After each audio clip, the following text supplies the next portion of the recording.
There came a time when people had some negative things to say. People used to think that I was being paid to lead Taraweeh and to do the lectures. And that too, the beginning of it was very strange. I was a young boy and one of the sheikhs from one of the smaller mosques told me, "Do you know what you read?" I said, "Yes." He said, "Well then why don't you get up and explain one or two verses?" And that's exactly what I did. And mashallah, it became a big hit. The radio stations came in, it grew. Then I went into the bigger masjids, the biggest masjids, and thousands of people were behind me. And alhamdulillah, I never for a moment thought how many people were behind me. It was just for the sake of Allah. Until I happened to participate in one of the biggest masjids, which is the masjid in Putrajaya called Masjid Besi.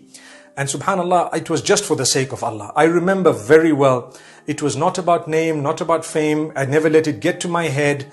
I always reminded myself that this is for the sake of Allah.